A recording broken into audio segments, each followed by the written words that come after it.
ফিলিস্তিনের যুদ্ধের পরেই নাকি দাজ্জালের আবির্ভাব ঘটবে, এটা কি সত্যি?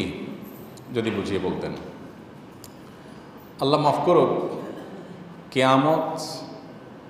কেয়ামতের আলামত এগুলো আমাদের অনেকের ব্যবসার আইটেমে পরিণত হয়েছে। এই কথাটা এই জন্য বলা যে কেয়ামত রিলেটেড মুখরোচক অনেক কিছু তিলের তাল বানায়া চমকপ্রদভাবে উপস্থাপন করে আমরা অনেকে ভিউ কামাই, আমরা ভিডিও আপনার রিচ বাড়াই। এগুলো যেমন কিছু ইউটিউবারদের দোষ আছে, আবার কিছু হুজুর টাইপের মানুষ, দেখতে হুজুরের মতো দেখা যায়, এই টাইপের মানুষের কিছু আছে যে এই জাতীয় জিনিস চমক লাগাই দিয়া অযথা আপনার কোরআন হাদিসের কোনো ভিত্তি নাই, কোনো কিছু নাই, সেটাকে আমরা চমক সৃষ্টি করি। ফিলিস্তিনের চলমান যুদ্ধ গাজা যেটা হচ্ছে, এটা হতে পারে 1 মাসে শেষ হয়ে যাবে, 15 দিনে শেষ হয়ে যাবে। তো এরপরে দাজ্জাল চলে আসবে কিভাবে? আছে মানে এটা কি ওহী আসছে কারোর কাছে? এরকম যদি কেউ দাবি করে থাকে তাহলে এটার কোনো ভিত্তি তো কোরআন হাদিসে নাই।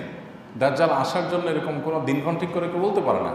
হ্যাঁ, আপনি যদি বলেন যে পুরো ফিলিস্তিনের যে লড়াই চলছে, এই পুরো ফিলিস্তিন মুক্ত হয়ে যাবে, ইহুদিরা অপদস্থ হবে, সেটার জন্য তারপরে দাজ্জাল আসবে, তো সেটা কবে হবে সেটা তো একমাত্র আল্লাহ তাআলা ভালো জানেন। আর এরকম কোনো কথাও তো হাদিসে কোরআনে এইভাবে বলা হয় না।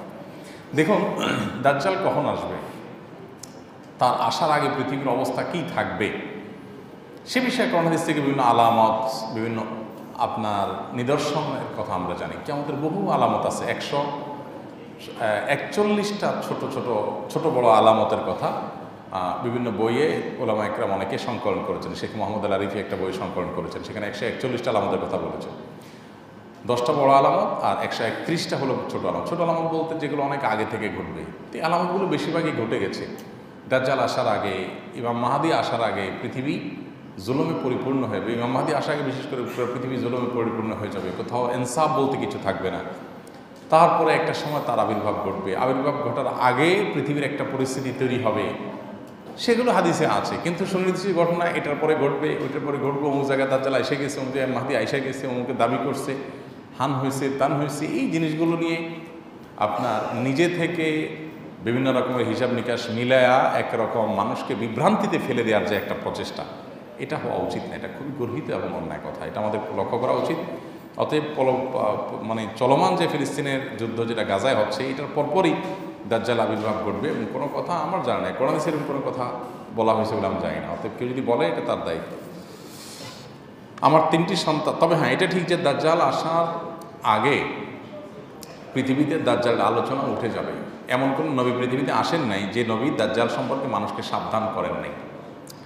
এবং নবী করিম সাল্লাল্লাহু আলাইহি ওয়াসাল্লামের বিভিন্ন হাদিস থেকে আমরা জানতে পারি যে দাজ্জালের পৃথিবীতে তার প্রকাশ ঘটার আলামত হলো মানুষ দাজ্জাল আলোচনা ভুলে যাবে।